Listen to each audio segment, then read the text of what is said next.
ദേവാമൃതം. ദേവാമൃതത്തിൽ ഇനി വാസ്തുശാസ്ത്രം. ദേവാമൃതം. വാസ്തു ജ്യോതിഷപരമായിട്ടുള്ള പ്രശ്നപരിഹാരങ്ങൾ നമുക്ക് നിർദ്ദേശിച്ചു തരുവാനായി പ്രമുഖ വാസ്തു ജ്യോതിഷാചാര്യൻ ശ്രീ ഡെന്നിസ് ജോ എത്തിച്ചേർന്നിട്ടുണ്ട്. വളരെ സ്നേഹാദരങ്ങളോടെ അദ്ദേഹത്തെ നമുക്ക് ഇന്നത്തെ അധ്യായത്തിലേക്ക് സ്വാഗതം ചെയ്യാം. നമസ്കാരം. ഇന്നത്തെ കത്തിലേക്ക് ബഹുമാനനായ ഡെന്നിസ് ജോയ് സാറിന് 2 വർഷം മുൻപ് 12 സെൻറ്റ് സ്ഥലം വാങ്ങി വീട് പണി ആരംഭിച്ചു. 1.5 വർഷം കൊണ്ട് പണി പൂർത്തിയാക്കി കയറി താമസിച്ചു. പക്ഷേ അതിനുശേഷം എൻ്റെ തൊഴിൽ നഷ്ടപ്പെട്ടു. വിദേശത്തായിരുന്ന ഞാൻ ഇപ്പോൾ എത്ര ശ്രമിച്ചിട്ടും തിരികെ പോകാൻ സാധിക്കാതെ വിഷമിക്കുകയാണ്. ഫോണിൽ വിളിച്ചിട്ട് കിട്ടാത്തത് കൊണ്ടാണ് ഈ കത്ത് അയക്കുന്നത്. ദയവായി മറുപടി തന്ന് സഹായിക്കണം എന്നാണ് പറഞ്ഞിരിക്കുന്നത്.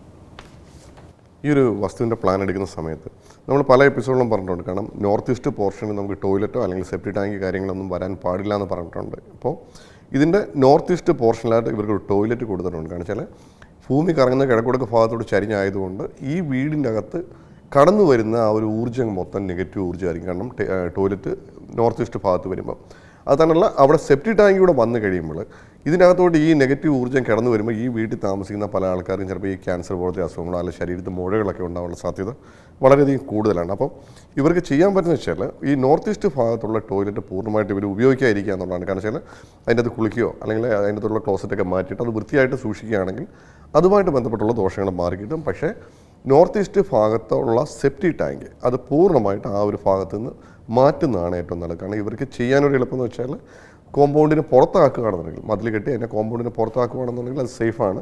പക്ഷേ ഒരു കാരണവശാലും നോർത്ത് ഈസ്റ്റ് പോർഷൻ്റെ അത് വരാതിരിക്കുന്നതാണ് ഏറ്റവും ബെറ്റർ. അതുപോലെ ഇതിൻ്റെ വടക്കോട്ട് ദർശനമായിട്ടുള്ള വീടാണ്. കാരണം വടക്കോട്ട് ദർശനമായിട്ടുള്ളൊരു വീടിൻ്റെ സൗത്ത് ഈസ്റ്റ് തെക്ക് കിഴക്ക് ഭാഗം കോർണർ മിസ്സിംഗ് ആയിട്ട് കാണും. പക്ഷേ ആ ഒരു ഭാഗം ഈ വീടിനില്ല. കാരണം ഒരു സിറ്റ് ഔട്ട് മാത്രമാണ് ഇവർ തള്ളിയെടുത്തിരിക്കുന്നത്. കാരണം വെച്ചാൽ തെക്ക് കിഴക്ക് ഭാഗം മുറിഞ്ഞ് പോകുമ്പം ഇതിൻ്റെ തൊഴിലിൻ്റെ പോർഷൻ പൂർണ്ണമായിട്ട് കട്ടായി പോകും. കാരണം വെച്ചാൽ ഇതിനകത്ത് താമസിക്കുന്ന ആൾക്കാർക്ക് ചിലപ്പം ജോലി സംബന്ധമായിട്ടുള്ള ബുദ്ധിമുട്ടുകൾ വന്നുകൊണ്ടിരിക്കാം. അതുപോലെ ഇതിൻ്റെ തെക്ക് ഭാഗത്തായിട്ടൊരു കിണറുണ്ട്. കാരണം തെക്ക് ഭാഗം എന്ന് പറയുന്നത് അഗ്നിയുടെ കോണാണ്. കാരണം തീയും വെള്ളവും തമ്മിൽ ഒരിക്കലും ചേരുന്ന ഒരു പഞ്ചഭൂതമേ അല്ല. അപ്പോൾ തെക്ക് ഭാഗത്തായിട്ട് കിണർ വന്ന് കഴിയുമ്പോൾ ഇതിനകത്ത് താമസിക്കുന്ന സ്ത്രീകളുടെ ആരോഗ്യത്തെ അത് ദോഷകരമായി ബാധിക്കും.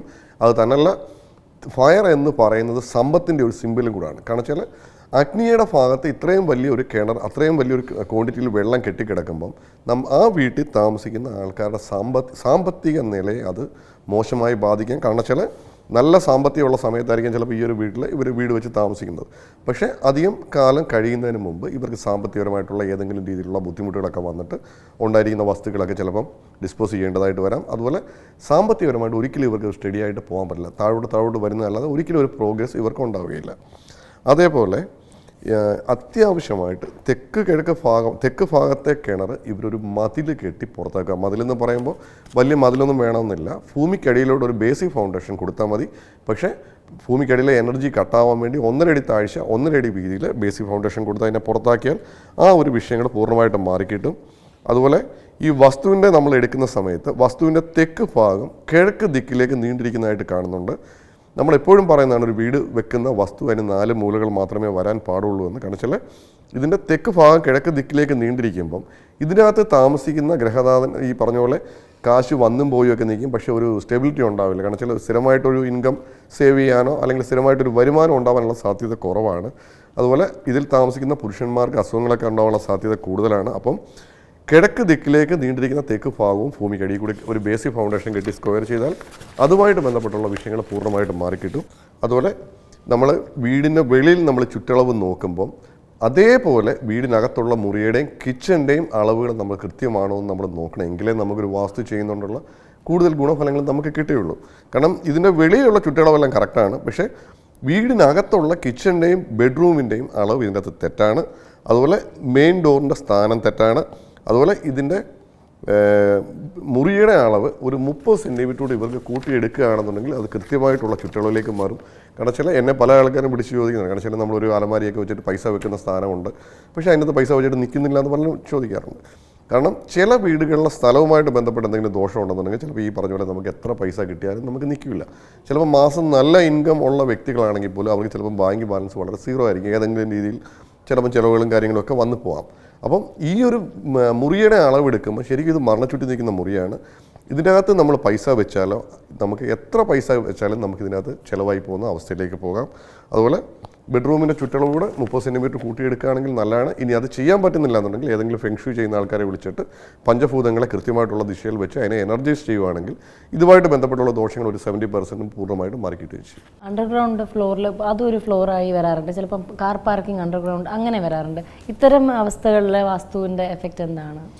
നമ്മൾ സാധാരണ വീട് നമ്മൾ ചെയ്യുമ്പോൾ ഒരു മതിൽ കെട്ടി സെപ്പറേറ്റ് ചെയ്യുന്ന പോലെ തന്നെ നമ്മൾ ഈ പില്ലറിൽ കൊടുക്കുന്ന ബിൽഡിംഗ് ആണെങ്കിലും മതിൽ കെട്ടി സെപ്പറേറ്റ് തന്നെ ചെയ്യണം. കാരണം ചില വീടുകൾ ചെയ്യുമ്പം 2 തട്ടിലായിട്ടാണ് പലപ്പോഴും ഇങ്ങനെയുള്ള പില്ലറിൽ പലരും ചെയ്തു വരുന്നത്. കാരണം മുകളിലത്തെ തട്ടിൽ ഒരു നില വെക്കും, താഴത്തെ തുണ്ടിൽ അടുത്ത നിലയും കൂടെ വെക്കും. പക്ഷേ ഇങ്ങനെ വരുമ്പോൾ ഒരു കുഴപ്പം വെച്ചാൽ ഇതിൻ്റെ സെൻറ്റർ ഭാഗമാണ് ഈ മതിലായിട്ട് വരുന്നത്. അപ്പോൾ അതിൻ്റെ അകത്ത് നമ്മൾ നേരത്തെയുള്ള എപ്പിസോഡിൽ പറഞ്ഞിട്ടുണ്ട് നമുക്ക് വീടിന് ചുറ്റും നടക്കാനുള്ള സ്പേസ് ഉണ്ടാവണം. ഇത് വരുമ്പോൾ കുഴപ്പം വെച്ചാൽ ഒരു സൈഡ് മാത്രമേ നമുക്ക് നടക്കാൻ പറ്റുകയുള്ളൂ.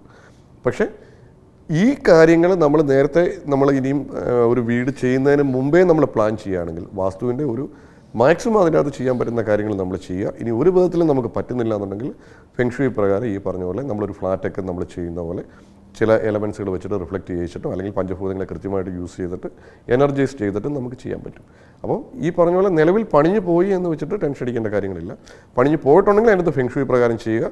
പണിയുന്നതിന് മുമ്പാണെങ്കിൽ മാക്സിമം അതിനകത്ത് വാസ്തുവിൻ്റെ കണക്കുകളും അതിൻ്റെ ആ ഒരു ചട്ടക്കൂട്ടിൽ നിന്നിട്ട് അത് ചെയ്യാനായിട്ട് ശ്രമിക്കുക.